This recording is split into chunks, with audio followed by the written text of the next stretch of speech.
Subscribe करे खातिर लाल button दबाई और भोजपुरी के ताजा अपडेट पहले पावे खातिर घंटी वाला बटन दबाई। छपरा जिला भोजपुरी पर लोग के बहुत बहुत स्वागत बा। जी हाँ, दिन खत्म ना भइल, रात होत शाम होत तक खेसारी लाल यादव के गाना मार्केट में आ गई।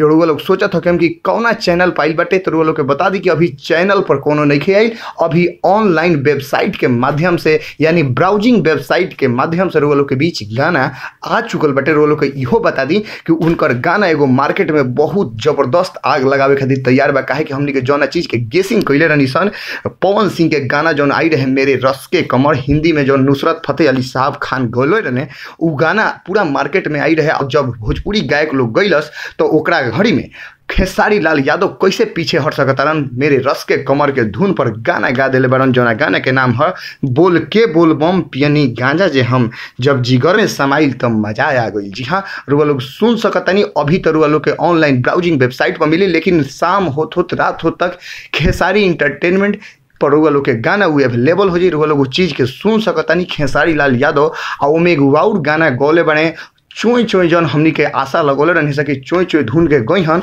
सही में वो धुन गौले बने। लेकिन अब की चोई चोई के जगह पर मेहरारू मरलस गोए गोए गाना गौले बने। जी हाँ, रोलो के बीच मार्केट में उहो गाना ऑनलाइन ब्राउजिंग वेबसाइट के माध्यम से आ गई बाटे। शाम तक उहो गाना चैनल पर चढ़ जाई। हमनी के खबर रोलो के बीच कैसन लागल ई हमनी के जरूर बताएं। कैसे कि सबसे अद्भुत क्षण बाटे कि हमनी के रोलो के बीच सबसे पहले ऑनलाइन सबसे चीज हमनी के रुआ लोग के बीच पेश करी है। तो रुआ लोग के खबर अच्छा लागल हुई तो लाइक जरूर करें, कमेंट करें और बताई हमनी के कि कैसन हमनी के खबर लागल। भोजपुरी के ताजा तरीन खबर रुआ लोग के बीच लाओ हम सही। बस अगर अभी तक सब्सक्राइब नहीं किए तो लाल बटन दबा के सब्सक्राइब करी और घंटी वाला बेल आइकन यानी घंटी वाला बटन दबा के सबसे तेज अपडेट पाई। धन्यवाद।